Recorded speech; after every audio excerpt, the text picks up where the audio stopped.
청소년부 예배 오신 여러분 환영합니다. 혹시 여러분 살아갈 때 정말 나한테 귀한 것이 무엇인지 항상 생각하고 살아가시나요? 나한테 지금 이 상황에 어떤 게 가장 귀하고 어떤 것을 가장 생각하고 살아가는지 찬양을 통해서 또 이 찬양 가사를 항상 묵상하면서 같이 찬양했으면 좋겠습니다.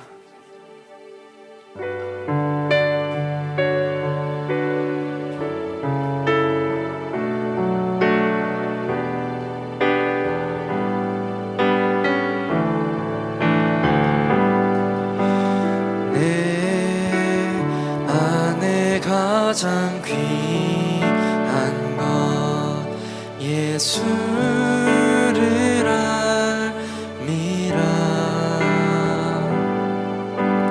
그 은보다 더 귀한 것 예수를 한 번 더 고백할까요? 내 안에 가장 귀한 것, 내 가장 귀한 것 예수를 알미라.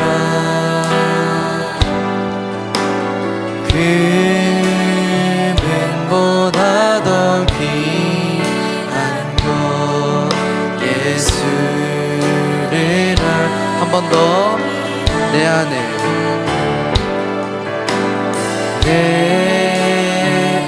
내 가장 귀한 것 예수를 알미라.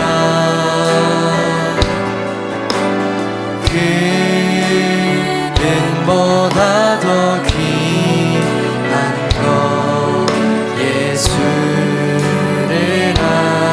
알미라. 예수의 이름,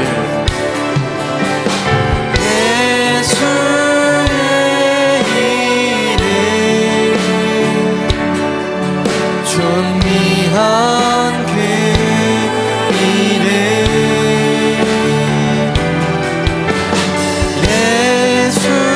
예수의 이름,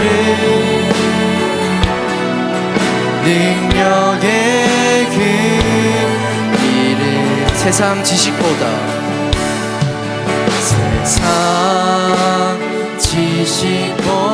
귀한 것 예수를 알미라.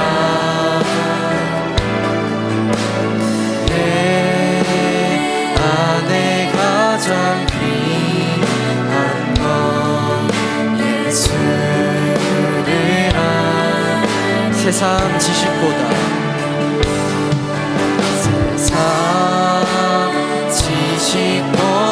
귀한 것 예수를 알미라.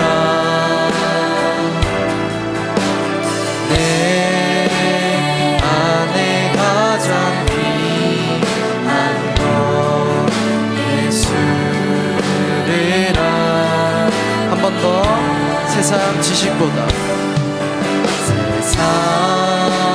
지식보다 귀한 것 예수를 알미라. 내 안에 가장 귀한 것 예수를 알미라. 예수의 이름,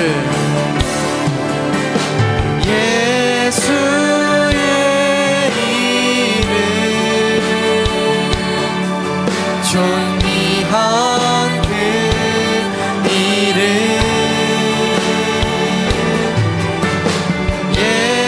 예수의 이름, 능력의 그 이름, 예수의 이름, 예수의 이름, 존귀한 그 이름,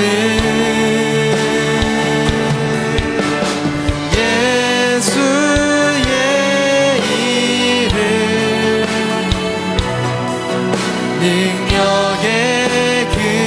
계속해서 고백하도록 하겠습니다.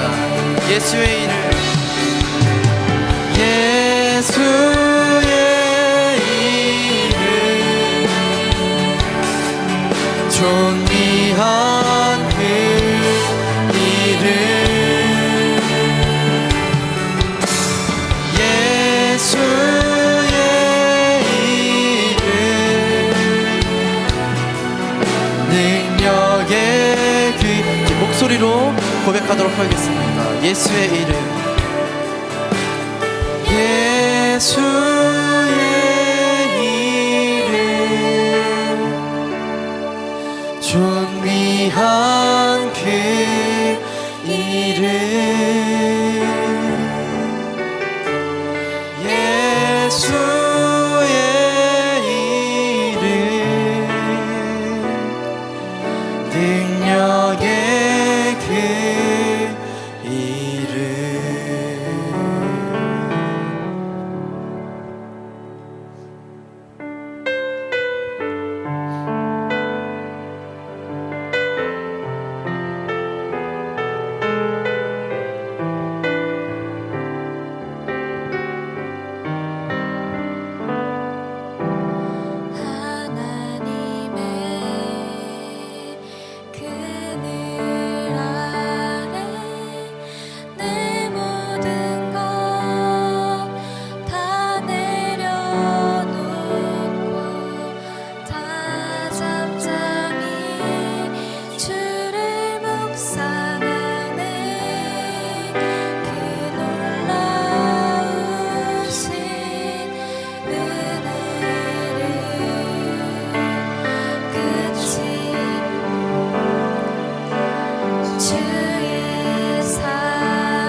같이 고백하도록 하겠습니다. 하나님의 그늘 아래, 하나님의 그늘 아래 내 모든 것 다 내려놓고 나 잠잠히 주를 묵상하네. 그 놀라우신 은혜, 끝이 없는 주의 사랑, 주의 사랑 강물 되어 흘러 흘러 내 영혼에 자유함 주시네. 날 새롭게 하시네.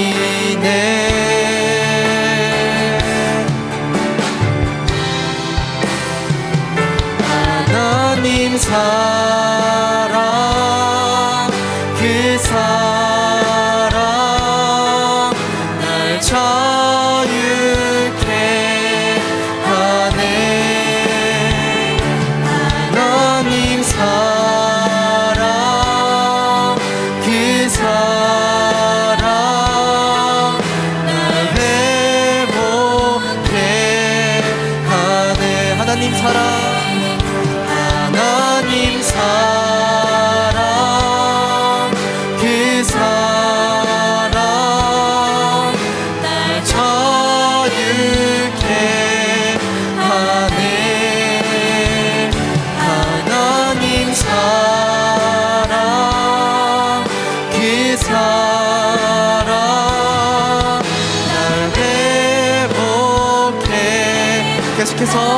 고백하도록 하겠습니다.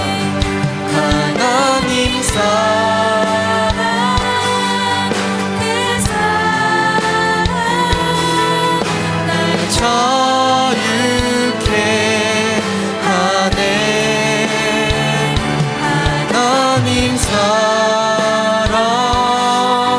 그 사랑 날 회복해. 하나님 사랑 하나님 사랑 그 사랑 나를 자유케 하네. 하나님 사랑 그 사랑 날 회복해. 이 시간 같이 기도하도록 하겠습니다. 같이 기도하도록 하겠습니다. 하나님 주님과 저희가 이 자리에 함께 나와서 주님 같이 예배합니다. 정말 나오기 힘들었던 친구들, 상황이 정말 힘들었던 친구들과 함께 이 자리에 나와서 주님이 예배할 때 지금 저희 만나주시고 이 시간 같이 예배할 수 있도록 붙잡아 주시옵소서. 늘 내 안에 가장 귀한 것, 진짜 저희가 생각해야 될 것이 오늘 주님을 알고 오늘 주님을 예배하는 것임을 저희가 다시 한번 생각할 수 있도록 한번 기도하고 붙잡아 주시옵소서.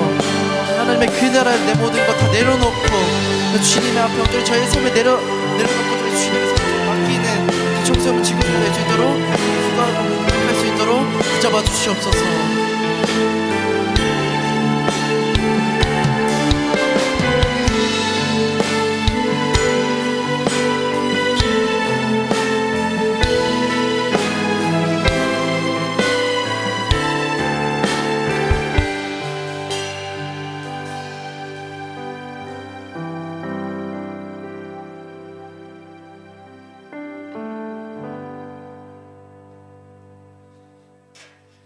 하나님, 오늘도 하나님만이 우리의 구원자이시며 하나님의 그 복음 앞에 우리가 깊이 나아가는 시간 되게 인도하여 주옵소서. 우리 주 예수 그리스도의 이름으로 기도합니다. 아멘.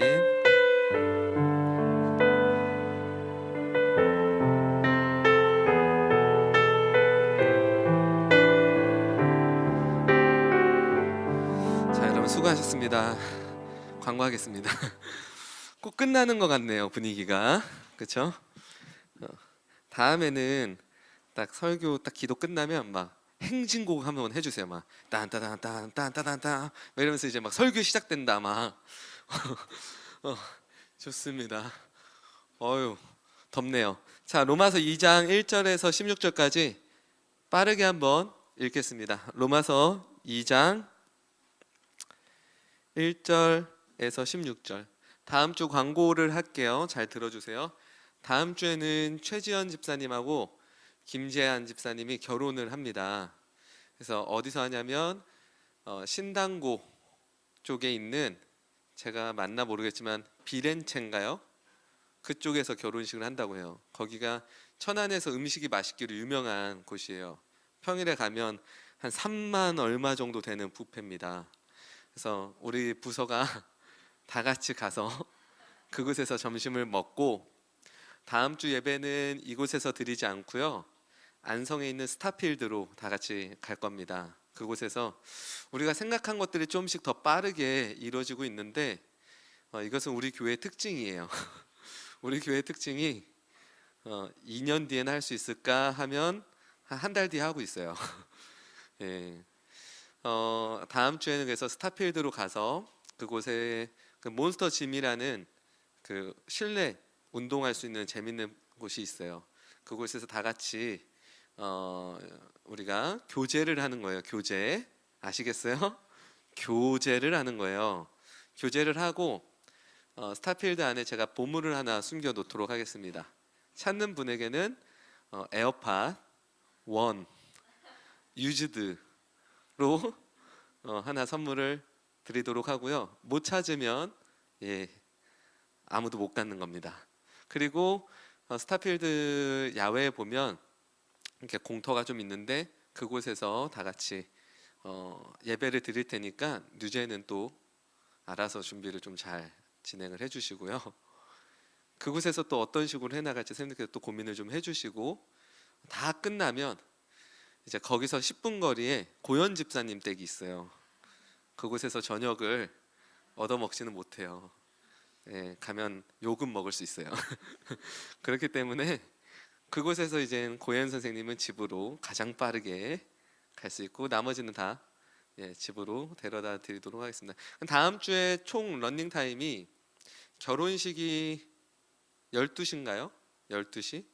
그러니까 우리 부서가 뭐 이렇게 연락을 해서 미리 다 같이 만나서 출발한 다음에 스타필드에서 아마 다 진행하고 오면 5시쯤 되지 않을까.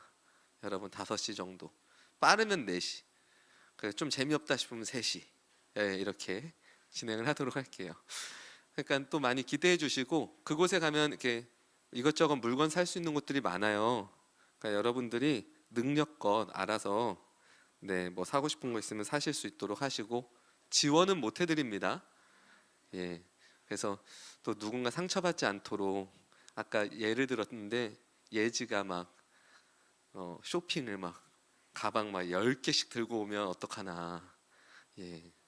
또 노홍이가 엄마 카드 들고 다니는데 막 여기 붙어라 다 사드립니다. 또 어떡하나. 아무튼 다음 주는 또 그렇게 우리가 좀 즐겁게 시간을 보내도록 하고요. 중3들이 시험이 이제 얼마 안 남았습니다. 그렇죠? 우리 중3들 다음 주가 시험인가요? 한 주 지나고 노영이 2주 지나고 우리 중3들 요즘에 인생의 여러 가지 격변을 맞이하고 있고 또 어려운 시기를 맞이하고 있습니다. 위에서 계속 기도해 주시고 우리 중1들도 요즘에 매일 학교 가느라 힘들어하고 있어요. 이 친구들 위해서도 계속 격려해 주시고 기도해 주시고 또 우리 예지가 우리 소식을 좀 얘기 좀 할게요. 예지 누나예요. 우린 다 남자야. 예지 누나가 기숙사에서 나왔어요. 2년 만에 나왔는데 이제 통학을 하기로 했다고 합니다. 학교를 부디 매일매일 갈 수 있도록 또 위해서 기도해 주시고 또 계속해서 한 공동체 안에서 격려해 주시고 계속 인생의 여러 가지 문제들을 가지고 같이 고민해 나가고 함께 하나님 앞에 온전히 세워질 수 있기를 바랍니다. 마지막 광고는 또 우리 재준이가 진리 선생님이랑 그렇게 연락을 잘하고 있대요. 우리한테 연락이 하나도 안 오는데 연락이 그렇게 자주 저에게 연락 단 한 번도 오지 않았습니다. 그런데 우리 재준이에게는 그렇게 자주 연락이 온다고 하니 또 우리 재준이가 진리 선생님 잘 챙겨주세요. 워낙 새성물정을 잘하는 스타일이 아니라서 그곳에서 본인은 음식도 잘하고 군생활 아주 잘한다 하지만 그렇지 않을 가능성이 아주 높은 사람이에요. 그러니까 잘 또 챙겨주세요. 자, 광고 끝났고요. 로마서 2장 다 찾으셨습니까? 네, 좋습니다. 1절부터 16절까지 한 절씩 읽겠습니다. 너무 귀한 말씀이에요. 귀하게 생각하시고 소중하게 생각하는 마음으로 읽겠습니다. 아시겠죠? 제가부터 읽을게요. 그러므로 남을 판단하는 사람아. 예근이가 먼저 생각이 들 수도 있는데 똑똑한 사람들 좀 더. 그러므로 남을 판단하는 사람아 누구를 막론하고 네가 핑계하지 못할 것은 남을 판단하는 것으로 네가 너를 정죄함이니 판단하는 네가 같은 일을 행함이다.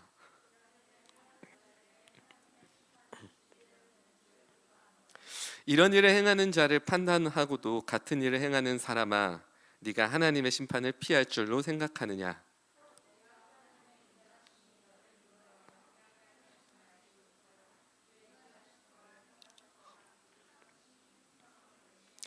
다만 네 고집과 회개하지 아니한 마음을 따라 진노의 날 곧 하나님의 의로우신 심판이 나타나는 그 날에 임할 진노를 내게 쌓는도다.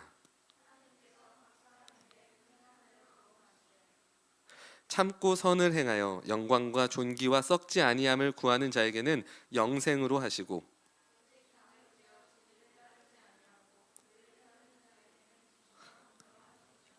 악을 행하는 각 사람의 영에는 환난과 곤고가 있으리니 먼저는 유대인에게요 그리고 헬라인에게며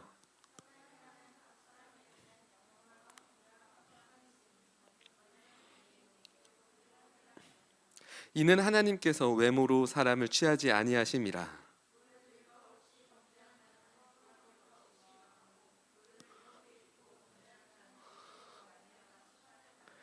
하나님 앞에서는 율법을 듣는 자가 의인이 아니요 오직 율법을 행하는 자라야 의롭다 하심을 얻으리니.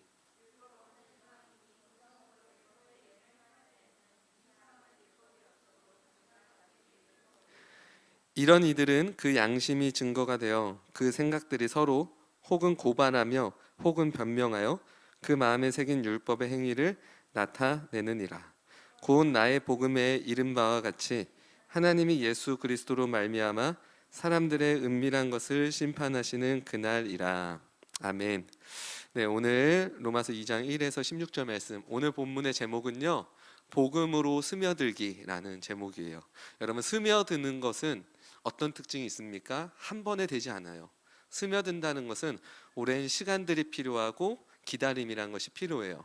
우리의 신앙에서 어떻게 본다면 가장 필요한 것이 복음에 스며드는 거예요. 복음이 우리에게 스며든다라기보단 우리가 복음에 스며들어가야 됩니다. 한번 시작해 볼게요. 그리스도인은 어떤 사람들을 그리스도인이라고 하죠? 그리스도인은 복음을 믿는 자들을 말합니다. 그러나 복음을 믿는다라고 고백하는 것으로 모든 것이 끝나지 않습니다. 고백의 의미를 깊이 알아가야만 합니다. 그렇죠? 어떤 말을 한다고 해서 그 말이 다 되는 것은 아니에요. 제 딸이 저에게 나중에 크면 아빠 내가 집 사줄게. 여러분, 이 아이는 이 고백을 한다라고 해도 이 고백의 의미를 알아요, 몰라요? 전혀 모릅니다. 전혀. 그럼 이제 나이가 들면서 그 고백이 얼마나 이룰 수 없는 것인지 알아가게 되겠죠. 물론 또 우리 중에도 이야기하는 사람도 있을 거예요. 아빠 내가, 엄마 내가 나중에 차 한 대 사줄게. 그럼 우리 부모님들은 뭐라고 얘기하죠? 네 앞가림이나 잘해라. 예. 고백의 의미를 깊이 알아가는 시간들이 필요해요. 어떤 한 사람을 내가 좋아한다고 고백하면 그 사람을 완전히 좋아하는 것이 될까요? 내가 당신을 정말 좋아해요 라고 이렇게 고백을 하면 정말 그 사람을 좋아하는 게 완성이 되는 걸까요? 아니에요. 좋아하는 것이 무엇인지는 시간이 지날수록 더 깊어지고 진짜 좋아하는 것이 무엇인지 알아가게 돼요.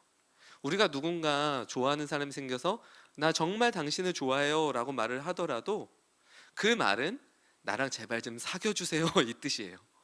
그럼 정말 이젠 사귀면서 뭘 알게 되는 거예요? 아, 내가 이 사람을 좋아하지만 나의 이런 행동과 이런 식의 태도는 이 사람을 좋아하는 것이 아니었구나. 아, 이런 게 진짜 이 사람을 내가 좋아하는 것이구나. 그럼 그때부터 점점점 더 이 사람을 내가 좋아하는 것이 무엇인지 알아가게 되고 그 고백의 의미가 더 깊어지게 되는 거예요. 그래서 처음 이 사람에게 고백할 때 당신을 내가 좋아합니다 라고 했을 때와 10년이 지났을 때 내가 당신을 좋아합니다 라는 그 고백은요 정말 느낌이 달라져요. 왜 그렇습니까? 그 고백의 의미를 이젠 알아가고 있기 때문에 그렇죠. 복음 또한 믿는다 라고 말하고 끝이 아니라 그 의미와 그것이 우리 삶에 어떻게 펼쳐지게 되는지 시간이 지나면서 더 깊어져야 되는 거예요. 여러분, 신앙생활이 무엇입니까? 여러분들이 이렇게 매주 교회에 나오고 상당한 시간과 열정과 여러분들의 모든 인생을 이렇게 헌신하며 하나님을 섬기는 데 쓰고 있는데 여러분들에게 신앙은 무엇인지 한번 고민해 보셨습니까? 여러분들의 신앙이라는 거에 대해서 질문을 좀 던져볼 수 있어요? 저는 좀 던져봤으면 좋겠어요. 이런 관점에서 신앙은요 복음에 대한 고백이 점점 더 깊어지는 거예요. 내가 교회 안에서 어떤 일들을 더 많이 해나가는 거, 교회 안에서 이 사람 저 사람들 더 많이 내가 알아가는 거, 이것이 신앙이 아니라 신앙은요 내 복음의 고백의 깊이가 깊어진다라는 거예요. 저도 제 신앙은 이런 방향으로 가기를 계속해서 노력하고 있고 계속해서 고민하고 있습니다. 여러분의 신앙은 이런 방향으로 가고 있습니까? 아니면 교회 안에서 다른 방향으로 가고 있습니까? 한번 생각해 보시라는 거예요. 여러분 충분히 생각할 수 있어요. 내 신앙은 어떻게 흘러가고 있지? 내 신앙은 어떻게 만들어져 가고 있지? 고민해 보자라는 거예요. 우리의 신앙은요 실체 없이 그냥 추상적이고 눈에 보이지 않은 어떤 것이 아니에요. 우리의 신앙은 아주 구체적이고 우리의 신앙은 눈에 보이는 것보다 더 선명할 수 있어요. 집에서 식물을 하나 기르라고 하면 어떻게 합니까? 이 식물이 잘 자라나 못 자라나 물을 주고 양분을 주면 여러분 길러내죠. 우리의 신앙이 이와 같아요. 내가 신앙을 꾸겨뒀다가 일주일에 한 번씩만 꺼내서 그냥 생각하는 정도라면 여러분들의 신앙은 죽어 있을 거예요. 그런데 내가 이 신앙을 정말 소중하게 생각하고 이 신앙이 내가 어떻게 커져가고 있고 이 신앙이 잘 다듬어져 가고 있는지 매일같이 신경 쓴다면 여러분들의 신앙은요, 당장은 모르겠지만 먼 시간이 흘렀을 때 아주 멋있고 아름답게 가꿔져 있는 신앙이 될 거예요. 여러분, 그런 정원 같은 신앙을 여러분들이 좀 시간이 지났을 때 갖기를 바래요. 그래서 여러분들이 아닌 조금 더 밑에 있는 꼬맹이들이 여러분들의 그 신앙이라는 정원에 갔을 때 이것도 구경할 수 있고 저것도 구경할 수 있고 멋있게 잘 다듬어 놓고 가다듬어 놓은 그런 정원에서 마음껏 복음을 누릴 수 있는 여러분들 그 신앙의 정원이 만들어졌으면 좋겠어요. 정글 같은 신앙 말고요. 언제 어떻게 엉켜질지 모르고 어디가 어떻게 나갈지 모르는 그런 이상한 정글 같은 신앙 만들지 마시고요.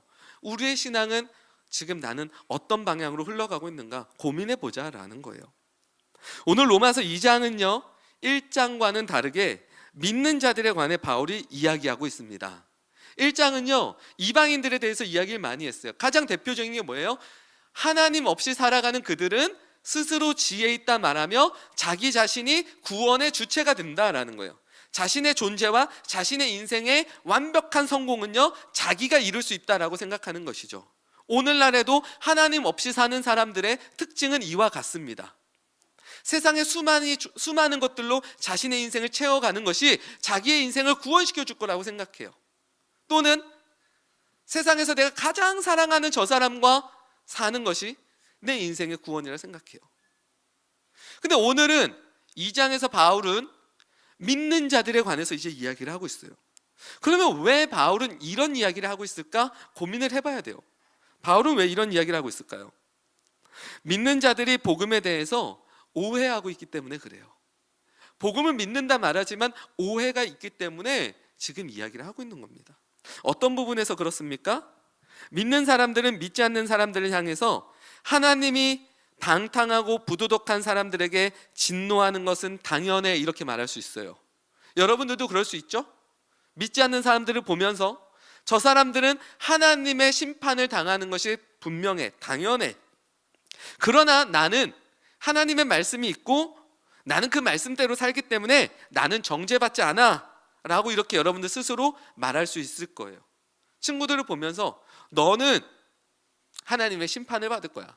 나는 하나님의 말씀을 믿고 사니까 나는 심판 안 당해. 이런 종류의 고백은요 이 당시 유대인들의 고백이었어요. 유대인들이 어떻게 살아갔습니까? 하나님을 믿는 이 복음 때문에 하나님을 믿지 않는 사람들 평가하기 시작해요. 당신들은 하나님의 진노가 임할 거야. 근데 나에게는 하나님의 진노는 임하지 않을 거야. 왜? 나 하나님 말씀 믿고 사니까. 근데 바울은 그런 그들의 모습에 찬물을 확 끼얹습니다. 왜 그럴까요? 어떻게 보면 이 말이 맞는 말 같잖아. 나는요 하나님 말씀 믿으니까 나는 진노 안 받을 거예요. 당신은 하나님 없이 그렇게 사니까 당신 진노 받을 거예요. 바울은요 믿지 않는 사람들의 생활 양식에 대해 믿는 자들은 그들과 다르다며 자기 만족에 빠진 이런 사람들을 지금 겨냥하고 있어요. 예를 들어 진현이가 이렇게 얘기를 하는 거예요. 목사님, 제가 그래도 제 친구들 다 담배 피고 제 친구들 욕을 진짜 난무하고 인생 그렇게 방탕하게 사는데 목사님 저는요 토요일마다 예배도 나오죠. 저는 주일마다 하나님 믿으러 또 나오죠. 저는 하나님이 심판하지 않을 거예요. 저는 그들과 달라요 라고 이렇게 자기 만족에 빠져있는 사람들을 바울은 겨냥하고 있어요. 뭐라고 말해요? 바울의 요점은 간단해요. 당신들도 똑같은 짓을 하고 있다는 거예요. 2장에서 바울은 믿는 자들 또한 믿지 않는 자들과 같은 뭔가 쾌락, 욕망, 음란, 돈, 명예, 권력 이런 것은 아니라도 좀 더 고상하고 뭔가 있어 보이는 것 같지만 결과적으로 그건 당신에게 그들과 같은 우상일 뿐입니다 라고 말을 해요. 우린 이럴 수 있어요. 내가 도대체 뭘 잘못했는데요? 나는 나쁜 짓 안 했어요.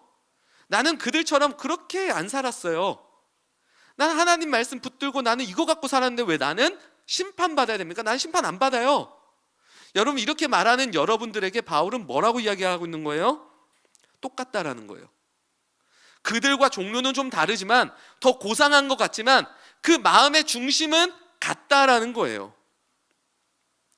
어떤 것 때문에 그래요? 교만 때문에 그래요. 교만. 나는 스스로 의롭고 당신보다 나은 사람이라고 생각하고, 반대로 그 사람들은 하나님 앞에 심판받아 마땅하다라고 말하는 그 교만함은 믿지 않는 자들이나 나나 똑같다라는 거예요. 이런 생각이 가능한 게 바로 복음에 대해 오해하고 있다는 거예요. 복음을 마치 내 노력과 힘으로 얻어냈다라고 생각하기 때문에 가능한 생각들인 거예요. 이런 생각 또한 겉으로 보기에는 복음을 믿는 것 같지만 복음을 거부한 것과 같습니다. 여러분, 생각해 볼게요. 여러분들이 믿고 있는 그 복음이 내가 믿었고 내가 잘해서 얻은 것이라면 우리는 그렇게 판단하고 누군가 평가할 수 있어요. 저 사람들은 저렇게 사는구나. 저 사람들은 하나님의 진노를 받게 살아가는구나. 그런데 나는 하나님을 믿기로 내가 했어. 난 지금 하나님을 내가 잘 믿고 있어. 난 지금 잘하고 있어. 난 하나님의 진노를 받지 않을 거야. 이런 사람의 종류의 종교인들도 바울은 교만이 그 안에 싹트고 있고, 그 사람의 신앙 또한 자기가 중심이 되어 구원을 이루고 있다라고 말을 하고 있어요. 여러분, 이 문제가 쉬운 문제가 아니에요. 쉬운 문제가 아닙니다. 겉으로 보기에는 잘 안 보여요. 여러분들이 스스로 하나님의 진노를 생각하지 않고 살아가며, 여러분 하나님의 진노를 별로 생각하지 않죠? 왜 그래요? 내가 지금 잘하고 있다라고 생각하기 때문에 그래요. 내가 뭘 잘하고 있죠? 매일 예배 나오고 있잖아요. 매일 성경 공부하고 있잖아요. 매일 사역하고 있잖아요. 시즌마다 수련회 매일 가고 있잖아요. 이 생각이 여러분들 안에 뭘 만들어줍니까? 나는 하나님의 진노를 받지 않아. 왜? 나 잘하고 있잖아. 여러분, 그 복음은 누구를 근거하고 있는 거예요? 나 자신을 근거하고 있는 거예요. 이 우상은요, 구분하기가 매우 어려워요. 그래서 믿는 사람들이 여기에 다 무너져요. 스스로 구원자가 되고 있는데 그걸 몰라요. 저도 그렇게 오랜 시간 동안 살아왔어요. 우리 중에는 겉으로는 상당히 괜찮아 보이는 사람들이 오히려 믿음이 아닌 다른 무엇인가를 의지해서 스스로 의롭다 여기고 있을지 모릅니다. 예를 들어 교회에 담배 피고 머리 막 염색하고 막 욕부터 시작하는 그런 어떤 형이 왔다고 생각해 보세요. 그럼 여러분 어떤 생각이 들까요? 저런 사람들을 보며 저 사람 언제 하나님 믿고 언제 하나님 앞에 돌아올 수 있을까? 그 마음이 왜 위험하냐면 복음을 여러분들이 믿었다고 착각하는 거예요. 여러분들도 저도 똑같은 존재인데 우리는 그냥 은혜를 입은 거예요, 하나님 앞에. 그렇기 때문에 누가 누구한테 뭐라 할 수가 없어요. 제가 가장 많이 들었던 예가 이거예요. 목사님, 저런 사람들 구원받을 수 있을까요? 또는 하나님에 대해서 한 번도 듣지 못했던 사람들 구원받을 수 있을까요? 그럼 제가 그 질문에 대해서 이렇게 반대로 질문해요. 그게 왜 그렇게 궁금합니까? 나 하나 구원받는 것도 간신히 받는 건데 우리가 누군가의 구원에 대해 생각할 수 있는 여력이 있을까요? 여러분, 이건 누가 생각하는 거예요? 내가 수학 공부를 열심히 해서 잘했어요. 그럼 그때 뭘 해요? 내 옆 친구를 걱정하죠. 얘 잘할 수 있을까? 와, 내가 어제 이거 알아냈는데 진짜 힘들었는데 진현이가 할 수 있을까? 얘 그냥 이런 생각한다고. 진현이가 과연, 와, 진현이는 공부 안 하는 게 진짜 목표고 꿈이라고 그때 예배 시간에 얘기를 해줬는데 학교에서 공부 안 하는 거, 와, 우리 진현이 이거 내가 동성중을 다니고 있지만 입장 중이 정말 생각이 난다. 우리 진현이가 이걸 볼 때 얼마나 충격적일까? 와, 이런 도형에서 넓이를 구하라고 하니 진현이 정말 힘들겠구나. 언제 그런 걸 느낍니까?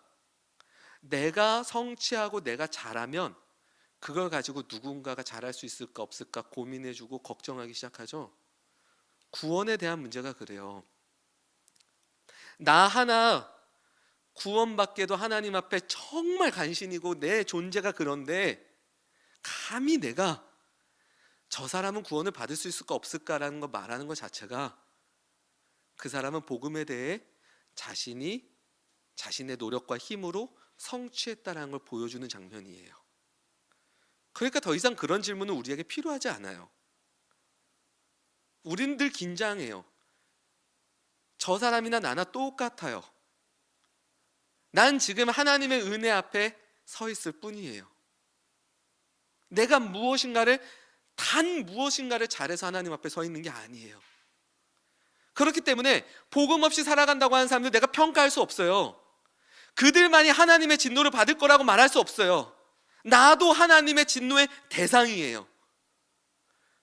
나도 지금 하나님의 은혜로 나는 그 진노의 대상에서 구원받은 자로 있는 것이지, 내가 감히 저들은 하나님의 진노를 받을 자야 라고 말할 수 있는 그럴 만한 자격이 나에게 없다라는 거예요. 여러분, 이게 복음에 대한 오해가 없는 거예요. 이게 잘 세워져 있지 않으면 여러분들 인생에는요, 믿지 않는 자들과 아무런 것도 소통하지 못하고 그들 평가하기 시작할 거예요. 제가 그렇게 세월을 보냈던 것처럼. 전 여러분들 그렇게 되지 않았으면 좋겠어요. 전 믿는 자들과는 너무나 잘 통하고 그들과 너무나 잘 대화를 했지만 믿지 않는 자들하고는 되게 잘 어울리지 못했어요. 왜 그랬을까요?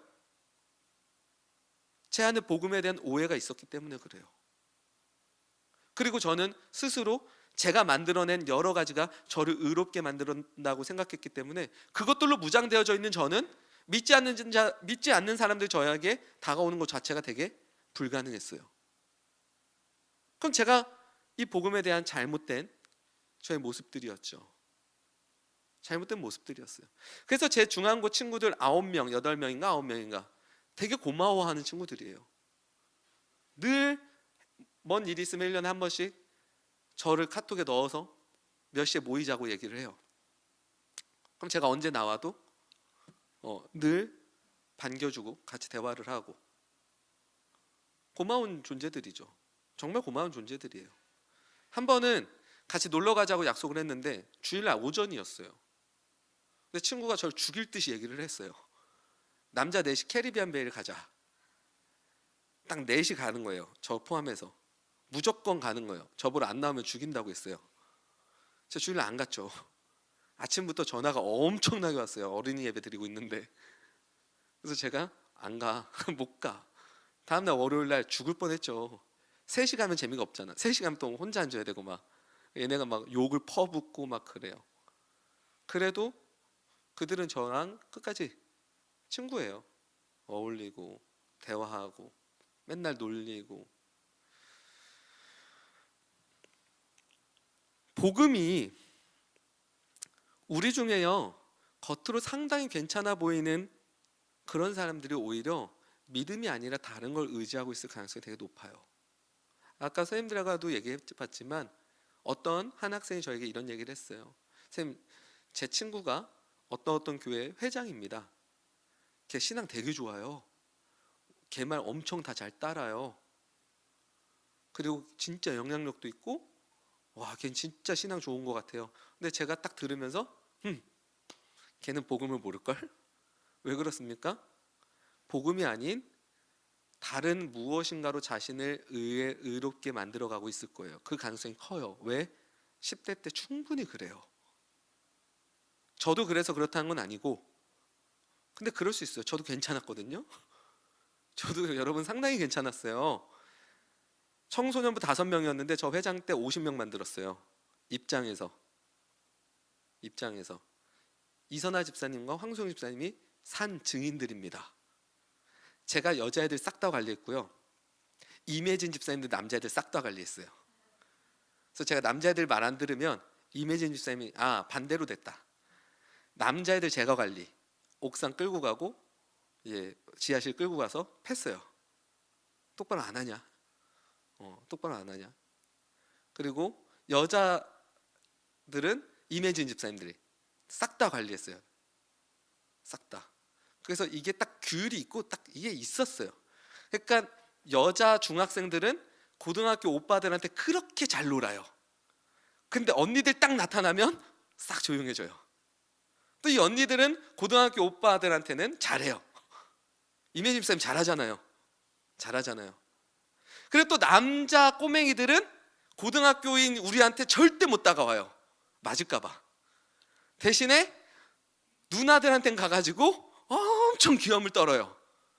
임혜진 집사님들 같은 이렇게 이선아 집사님만 봐. 엄청 귀염을 떨어요. 상당히 괜찮았어요. 이선아 집사님하고 황소희 집사님한테 맨날 말했어요. 니네 핸드폰 좀 하지 마라. 걷어 빨리 내. 야 니네 언제 예배 이렇게 드릴래? 야 황소영 넌 진짜 예배를 이렇게밖에 못 드리냐? 아 왜야 교회 놀러 왔는데. 일로 와봐. 얼마나 많이. 근데요 그때까지 제 이미지는요 교회 안에서 상당히 의로웠고요 상당히 괜찮았거든요. 근데 그건 제가 그걸 의지해서 하나님과의 관계를 누렸다는 거예요. 하나님이 날 그냥 받아줬는데도 불구하고 나는 그걸 누리지 못하고 내가 더 잘해야 돼, 내가 더 똑바로 해야 돼, 내가 더 바람직하게 있어야 돼. 그래야 내가 하나님과의 관계가 좋은 거야. 다른 사람들 볼 때도 내가 되게 올바르게 보여야 돼. 그래야지 나는 하나님과 나의 관계가 좋은 거야. 전 이런 것들을 의지하며 하나님 앞에 나아갔죠. 그 결과가 뭘 만들어냅니까? 타인에 대한 평가예요. 난 이렇게 하는데 넌 왜 이렇게 안 해? 나는 이렇게까지 신앙생활하는데 너도 이렇게까지 해야지. 이렇게까지 해야지 하나님이 널 정말 사랑하지.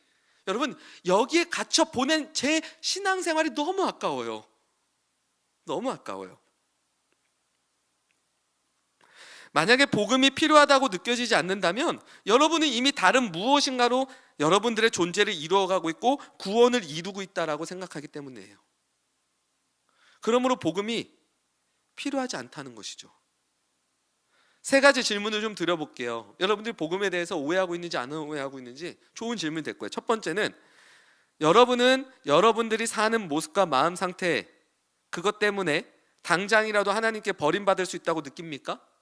내 어떤 지금 상태나 지금 내 마음 어떤 것 때문에 하나님께 내가 버림받을 수도 있다. 한번 고민해 보세요. 두 번째 질문은 이겁니다. 당신은 교회에 다니지 않는 사람들을 보면 고개를 저으며 속으로 판단하는가? 아니면 이렇게 생각하는가? 내 마음도 실상 저들과 똑같은데 다르게 보이는 것뿐이야. 교회 안 다니는 사람들 보면서 이러면서 뭐 이렇게 고개 절레절레 하는 사람들이 많죠. 믿는 자들 중에.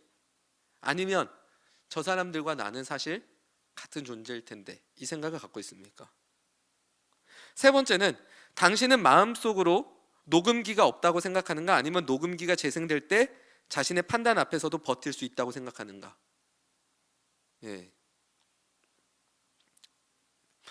바울은요 우리에게 무엇을 이야기하고 있냐면 자 로마서를 한번 볼게요. 로마서 2장입니다. 2장 우리가 보고 있죠. 1절을 보세요. 그러므로 남을 판단하는 사람아 누구를 막론하고 네가 핑계하지 못할 것은 남을 판단하는 것으로 네가 너를 정죄함이니 판단한 네가 같은 일을 행함이라. 바울은요 네가 타인에 대해서 그렇게 평가하고 그렇게 말하는 것은 사실상 너도 그와 같은 일을 지금 하고 있는 것이다. 네가 복음을 믿고 살아간다고 말하면서 다른 누군가에 대해서 그렇게 평가하고 그렇게 자세를 갖고 있지만 너도 사실 그 사람들과 같다라는 거예요. 그래서 2절을 보면 이런 일을 행하는 자에게 하나님의 심판이 진리대로 되는 줄 우리가 아노라. 너에게도 하나님의 심판은 있을 수 있다. 진노가 있을 수 있다. 3절 보세요. 이런 일을 행하는 자를 판단하고도 같은 일을 행하는 사람아 네가 하나님의 심판을 피할 줄로 생각하느냐. 믿는 자들이요 자신은 하나님의 심판을 피할 거라고 생각해요. 왜? 내가 받아들여진 존재가 아니라 내가 충분히 잘했다라고 느끼기 때문에 내가 무엇인가 했다라고 느끼기 때문에. 그러나 4절에서 우리에게 이렇게 말을 합니다. 혹 네가 하나님의 인자하심이 너를 인도하여 회개하게 하심을 알지 못하며 그의 인자하심과 용납하심과 길이 참으심이 풍성함을 멸시하느냐. 그러니까 하나님은요, 너에게 회개하라고 지금 시간을 주고 있는 거예요. 믿지 않는 자들에게도 시간을 주고 있지만 복음을 믿는다 말하면서도 여전히 하나님의 복음을 믿는 것이 아니라 내 노력과 나의 여러 가지들을 가지고 하나님을 믿고 있는 그 자들에게 회개하라고 말하고 있는 거예요. 너 나를 의지해서 나한테 나오고 있지 않잖아. 너 네가 지금 잘해서 나를 잘 믿는다라고 말하는 그거, 네가 그렇게 노력해야만 나와의 관계를 만들어갈 수 있다고 하는 그거 다 회개해. 그걸로 너와 내가 만들어지는 게 아니야. 그렇게 되면 너는 누군가 반드시 평가할 거고 나 자신을 평가하기 시작할 거야. 그리고 우리의 신앙은 어떻게 갑니까? 내가 잘 못할 때, 내가 하나님 앞에 열심을 내지 못할 때 내 신앙은 곤두박질 치기 시작할 거예요. 내가 뭘 좀 못하고, 내가 뭘 좀 잘 안 되고, 또는 어떤 사람은 이런 생각을 해요. 내가 드럼을 잘 못 치면, 신유가 막 그럴 수 있죠. 드럼 실수하면 하나님과 관계가 막 무너지는 것 같고, 내가 이 예배를 방해한 것 같고, 하나님이 이 예배 안 받으실 것 같고. 여러분, 그럼 애초에 하나님은 내 노력과 내 열심으로 예배를 받으십니까? 그렇지 않다는 거예요. 근데 내가 매일 이런 정죄함을 당하고 있으면 난 복음에 대해 크게 오해하고 있다라는 거예요. 오해하고 있다라는 거예요. 우리 교회에서 담임 목사님이 말씀하실 때 설교 중에 이런 이야기가 자주 나와요. 어제 사기 쳐도 오늘 나와 예배 드려야 된다. 이게 참 뼈가 있는 말이에요. 그게 뭘 뜻하죠? 하나님과의 관계가 나로 시작되는 것이 아니라 하나님의 은혜로 시작된다라는 거예요. 내가 잘하면 하나님 앞에 막 나와서 막 어깨 피고 있고, 내가 어제까지 잘 못 살고 오면 그런 날은 막 하나님 앞에 나와서 고개 푹 숙이고 있고, 그렇게 하지 말라는 겁니다. 근데 5절을 보세요. 믿는 자들이 계속 어떻게 하냐면, 다만 네 고집과 회개하지 아니한 마음을 따라 진노의 날 곧 하나님의 의로우신 심판이 나타나는 그날에 임할 진노를 네게 쌓는도다. 사람들이 고집이 있어요. 그래서 회개하지 않아요. 하나님의 진노가 어떻게 됩니까? 계속해서 쌓이고 있습니다. 종교적인 사람들은요, 자신을 의롭다고 여기기 때문에 하나님이 계시다는 사실을 인정해요. 그렇지만 자신에게는 필요 없다고 생각합니다. 그들은 스스로 충분히 잘하고 있다고 생각해요. 스스로 자신을 구원하고 예수님의 그 자리를 필요로 하지 않아요. 예수님 나에게 그게 필요하지 않아요. 여러분, 하나님과의 관계에 있어서 여러분 예수님이 정말 필요합니까? 아니면 요즘 필요 없이 가고 있습니까? 한번 스스로에게 질문해 보세요. 여러분들의 신앙에서 예수님은 정말 필요합니까? 아니면 예수님 없이도 여러분 하나님께 갈 수 있다고 생각하고 있습니까? 내가 잘하고 있기 때문에 나는 회개할 필요를 느끼지도 않는 거예요. 그러나 베드로후서 3장 9절을 보면 주께서는 너희를 대하여 오래 참으사 아무도 멸망하지 아니하고 다 회개하기에 이르기를 원하시느니라.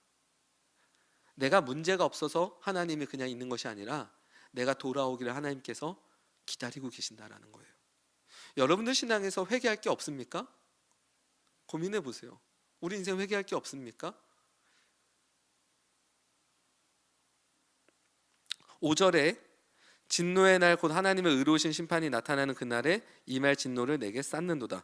우리의 믿음을 어디서 확인할 수 있냐면 바울은 우리의 행함을 이제부터 돌아보라고 얘기해요. 여러분들이 복음을 믿어요. 그리고 복음으로부터 하나님 앞에 온전히 세워지기를 꿈꿔요.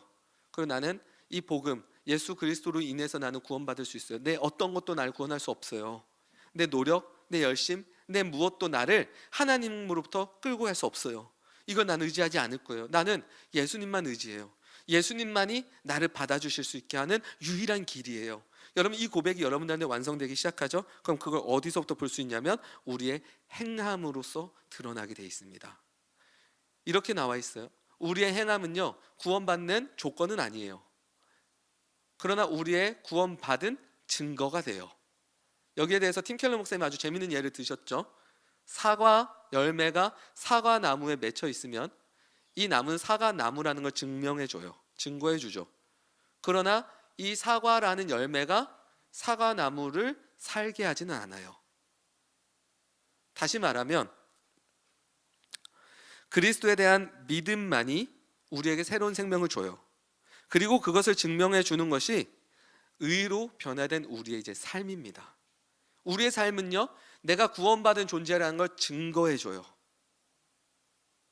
근데 여러분들의 그 의로운 행함과 여러분들의 그 선이요, 우리에게 하나님과의 관계를 완벽하게 만들어주는 조건은 될 수가 없어요. 하나님과 우리의 관계를 만들어주는 조건은 오직 뭡니까? 예수님이에요. 그 자리에 다른 걸 갖다 자꾸 끼워 넣으면 그때부터 종교가 되기 시작해요. 예수님이 아니라 수많은 다른 것들 끼워 넣는 거예요. 하나님과의 관계에. 그러면 그것들은 여러분들 매일같이 정지할 거예요. 너 이번에 좀 덜 열심히 했잖아. 너 이번에 기도 좀 덜 했잖아. 너 이번에 이거 좀 덜 못했잖아. 이거 못했잖아. 여러분, 그걸 갖다 끼워 넣으면요, 하나님과의 관계가 올바르게 갈 수가 없어요. 하나님과 우리의 관계는 오직 딱 하나를 의지해서 가야 돼요. 예수님이에요. 예수님이 나도 똑같은 존재임에도 불구하고 하나님께 나를 받아줄 수 있게 하는 유일한 길이고 통로라는 사실이에요. 그로 인해서 나는 이제 새로운 생명을 입었어요. 그래서 매일같이 내 안에 무엇이 시작됩니까? 구원받은 자의 삶이 시작되는 겁니다. 그리고 그것이 우리의 선한 행실로 드러나게 돼요. 2장 7절에서 바울은 이걸 얘기해요. 첫 번째, 참고 선을 행하라. 두 번째는 영광과 존귀가 썩지 아니함을 구하라. 이 땅의 피조물들을 가지고 그것을 창조주의 자리를 대체하지 말라는 거예요. 그리고 선을 행하라. 우리가 지난주에 얘기했죠. 우린 선이 뭔지 몰라요. 그럼 선을 행하라는 건 무엇일까요? 하나님의 뜻대로 살라, 이 뜻이에요. 하나님의 뜻대로. 반대로 하나님과 올바른 관계에 있지 않은 것이 바로 8절이에요. 당 짓는 거죠. 당. 이게 뭡니까? 내가 나를 구원하는 자들의 특징이에요. 교회 안에서도 당 짓는 사람들이 있어요. 신앙이 좋다라고 생각하는 그 사람들끼리 모여있고, 신앙이 자신들이 내 눈으로 봤을 땐 좀 좋지 않다고 생각하는 사람들을 끼어들지 못하게 만들죠. 이게 당 짓는 거예요. 그 사람들은 복음이 자신을 받아들였다는 사실을 모르는 사람들이에요. 자기의 행함과 자기의 의로 그것을 만들었다고 생각하는 사람들이에요. 답답할 노릇이죠. 또한 당을 짓고 진리를 따르지 않고 불의를 따르는 것이 우리가 하나님 앞에 구원받지 못한, 하나님의 구원받은 믿음이 우리 안에 없다는 것을 보여주는 것 중에 하나예요. 여러분들의 삶을 한번 돌아보세요. 내가 구원받은 믿음이 있다는 것을 증거해주고 있는 삶을 살아내고 있습니까? 그것이 우리 삶 속에서 보여줘야 합니다. 그래서 복음은요, 믿는 우리에게도 매일같이 필요한데요, 복음에 대해서 여러분이 정확하게 이해했으면 좋겠어요. 가장 이해는 이겁니다.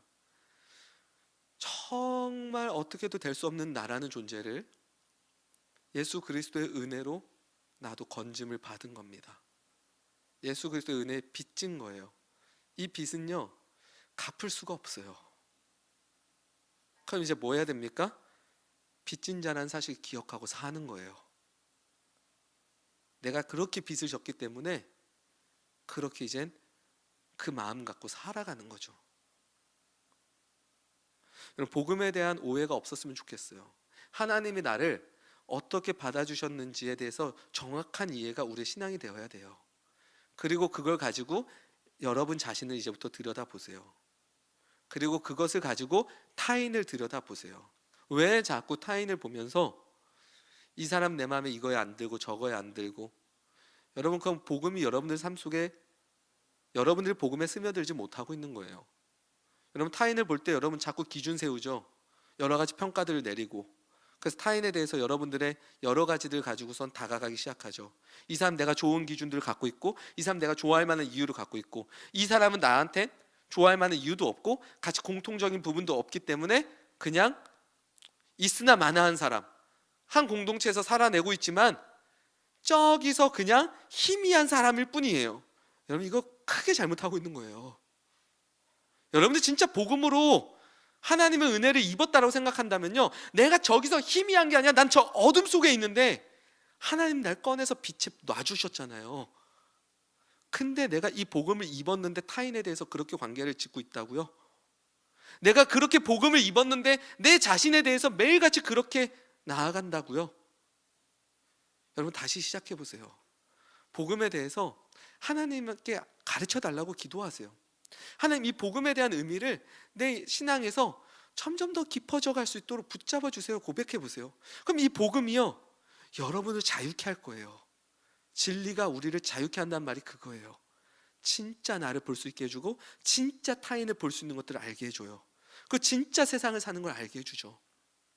그 은혜가 있길 바랍니다. 마지막으로 찰스 시몬이라는 이런 설교자가 있어요. 이 설교자가 이렇게 말을 합니다. 이 얘기를 하고 마무리할게요. 내가 주목해서 보기를 원했던 것은 두 가지밖에 없다. 이것이 오늘 설교의 마지막 결론입니다. 하나는 나 자신의 불결함이고, 다른 하나는 예수 그리스도의 얼굴에 나타난 하나님의 영광이다. 나는 항상 이 두 가지를 같이 보아야 한다고 생각했다. 여러분, 우리의 신앙도 나의 존재가 어떤 자인지 다시 기억을 하고, 그곳에서부터 동시에 예수 그리스도를 바라보는 것으로 여러분들 신앙이 시작되길 바랍니다. 그리고 그 받아주신 그 은혜가 얼마나 큰지 여러분의 삶 속에서 느껴가기를 바랄게요. 그래야 신앙이 감격이 있는 거예요. 근데 모르겠어요. 제가 판단할 수는 없지만 여러분, 신앙의 감격이 있습니까? 하나님을 믿는 감격이 있으세요? 롤 해서 질 뻔하고 빡 이겼을 때 막 감격이 오잖아요. 막 누워서도 생각나잖아요. 그때 정글에서 내 한 방이 이걸 이겼어. 여러분, 그 감격이 아니라 이 진짜 하나님 날 받아주셨다라는 이 감격이 있으십니까? 이거를 꼭 붙들고 살아가세요. 이거를 하나님 앞에 묵상하세요. 이게 우리가 복음에 스며들어가는 길입니다. 바울이 그걸 우리에게 이야기하고 있습니다. 그리고 그렇게 복음에 여러분들 스며들어 갈수록 우리의 삶은요, 그런 행함으로 가득 채워져 가게 될 겁니다. 네, 그렇게 될 수 있기를 여러분 축복합니다. 우리 아까 했던 찬양 한 곡 하고 같이 헌금하고 기도하고 마무리하겠습니다. 내 안에 가장 귀한 것이라는 찬양입니다. 네.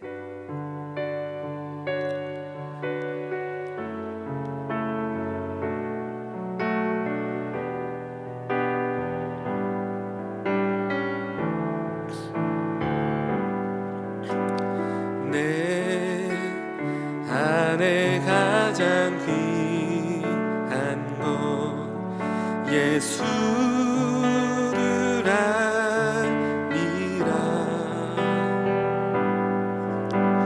그 음보다 더 귀한 것 예수를 아니라.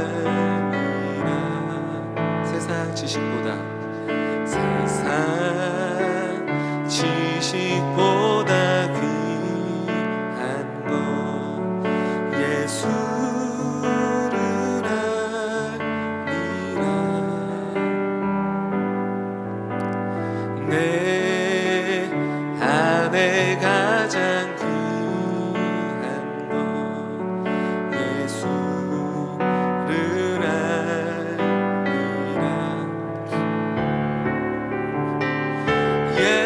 예수의 이름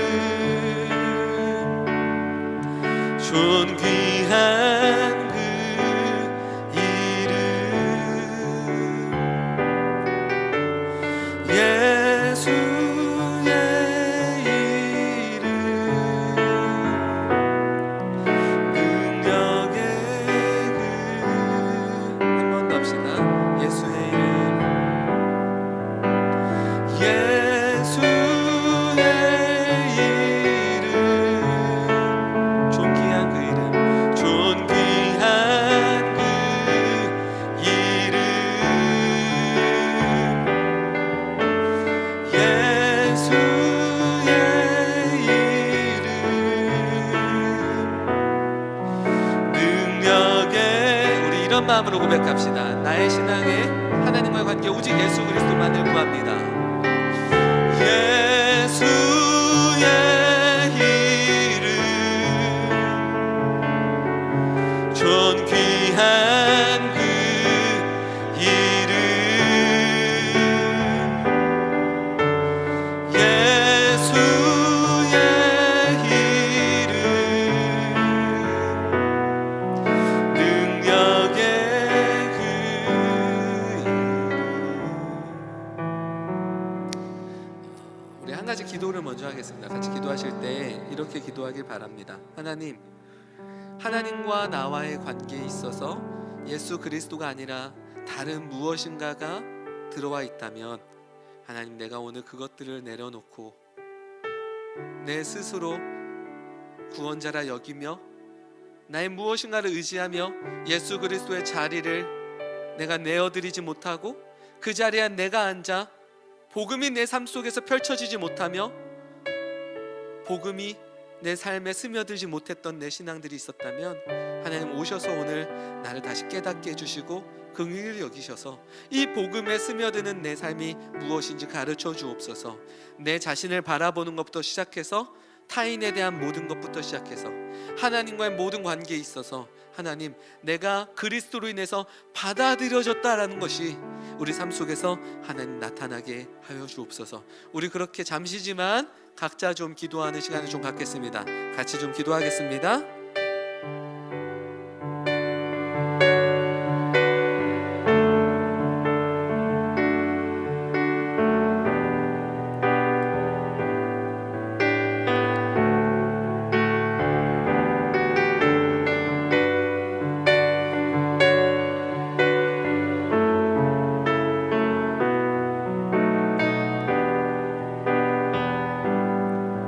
기도의 끈을 놓지 마세요. 계속 기도하세요.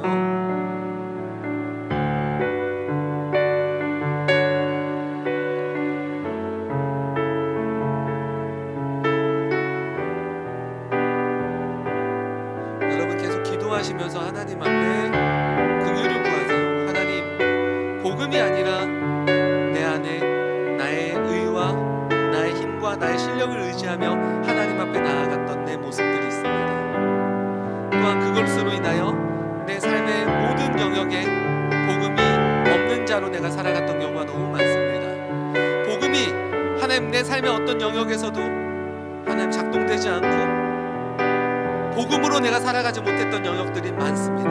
하나님, 그 영역들을 오늘 우리 가운데 보여주시고 우리가 그곳에서부터 다시 하나님의 복음으로 서게 하여 주옵소서. 여러분 계속해서 기도하기를 원합니다. 복음으로 세워지지 못하고 복음으로 여러분 살아내지 못했던 수많은 영역들이 있을 거예요. 그것은 결국 여러분들을 계속해서 정죄할 뿐입니다. 여러분들을 무너뜨릴 거예요. 그리고 그것이 하나님과의 관계로 나아가게 할 것 같지만 결과적으로 그것은 하나님과 우리를 멀어지게 할 것들입니다. 성경은 그것 또한 우상이라고 말합니다. 우리가 복음으로 다시 깊이 세워지는 것이 우리에게 너무 중요한 일입니다. 그로 인해서 내 자신을 바라보는 것과 이 세상의 수많은 타인들을 우리가 바라보는 것, 그리고 이 세상을 바라보는 것, 하나님과 나의 관계를 온전히 세워서 가는 것, 여러분 이것이 신앙입니다. 그 은혜를 구하십시오. 그 복음 앞에 오늘 여러분 서십시오. 그리고 그 복음의 고백의 깊이가 오늘 조금이라도 깊어질 수 있기를 여러분 간절히 바랍니다. 우리 예수의 이름 후렴 계속 고백하면서 한 명씩 나와서 헌금 내도록 하겠습니다.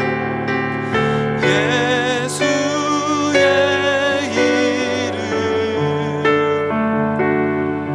존귀한 그 이름 예수의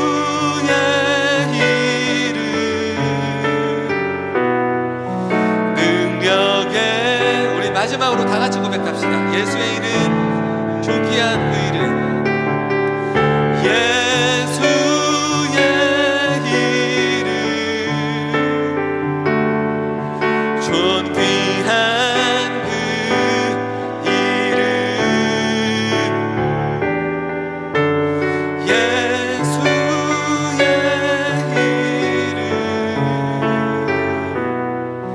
능력의 그 이름 자녀 삼으시고 하나님의 그 은혜로 우리를 부르신 그 은혜를 우리가 기억하며 살아가게 인도하여 주옵소서. 우리의 존재와 우리의 삶이 이 복음으로부터 시작하게 하시고 우리가 돌아가서 우리의 삶의 모든 영역에서 하나님 그 영역들에서 복음으로 바라보며 복음으로 다시 시작할 수 있도록 우리에게 하나님 그런 지혜와 그런 힘과 담대함을 허락하여 주옵소서. 나 자신을 세상의 수많은 것들로 억압하고 복음으로 바라보지 못했던 우리들, 또한 타인에 대해서 복음으로 바라보지 못했던 우리들, 하나님 또한 하나님과의 관계에 있어서 내가 이 복음으로 누리지 못했던 것들, 하나님 우리 가운데 복음으로 세워져야 될 것들이 너무나 많습니다. 그러나 그 앞에 오늘 다시 세워지고 그것을 향해서 우리가 나아가기 시작할 때 하나님 복음의 깊이가 우리 삶 속에서 점점 더 만들어지게 하시고 우리가 복음에 스며들어가 하나님께서 정말 원하시는 그런 우리가 될 수 있도록 늘 붙드시고 인도하여 주옵소서. 우리의 삶을 기대합니다. 우리 삶 속에서 복음으로 온전히 세워져서 살아가게 될 우리의 모든 인생들이 정말 주님 기대됩니다. 주께서 오셔서 그 안에 역사하시고 우리를 붙들어 주시옵소서. 이제는 우리 주 예수 그리스도의 은혜와 하나님의 무한하신 사랑과 성령님의 교통 인자하심이 복음의 고백을 붙들고 복음에 스며들며 살아가게 될 입장제육의 모든 청소년부 학생들과 선생님들과 또한 이 시간에 예배드리는 모든 예배자들 위해 이제로부터 영원히 함께 있을지어다.